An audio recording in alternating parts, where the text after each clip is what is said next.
It is 5 in the morning. It is dark and misty, and I am walking to the bus stop eating a banana.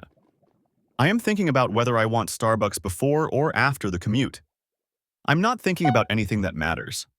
I'm approaching the corner of my street when a tall man in a black mask steps out of a dark alleyway to my left. I barely register him. I'm tired. I am still chewing. He shouts at me to put down my purse. He is pointing a gun at my head. Things start to click.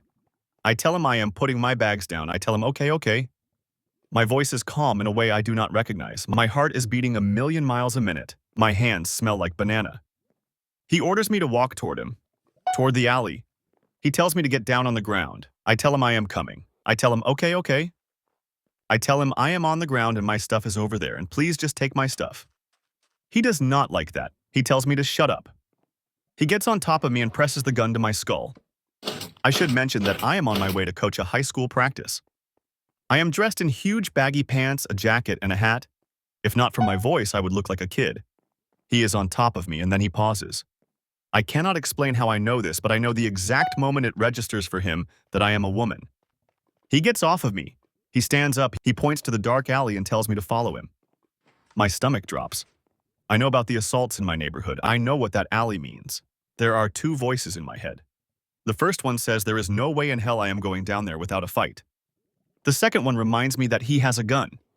He is shouting at me again to follow him. So I do what I do best. I talk. I tell him I am coming. I tell him I am following him. I keep my voice steady. I keep my voice believable. He makes a mistake. He believes me. I take one step back, then two, small steps, quiet steps, back toward the sidewalk and away from the dark. He turns his body toward the alley. He turns his gun toward the alley. I take a breath, I tuck my head down in case he shoots, and I run. I am running faster than I have ever run. I hear a high-pitched wail cutting through the misty morning air, and it takes me a moment to realize it is coming from me. I run 6 blocks, then 7. I do not stop until I am back at my apartment door praying he did not see which building I went into. The police come an hour later. They check the alley. The man is gone. There's no evidence I was ever there except for my banana peel browning on the ground. I am lucky. I know I'm lucky. I am haunted by the what-ifs, not the what-dids. And I have learned that sometimes the most powerful thing you have is your voice and the willingness to use it, and one moment when someone turns away.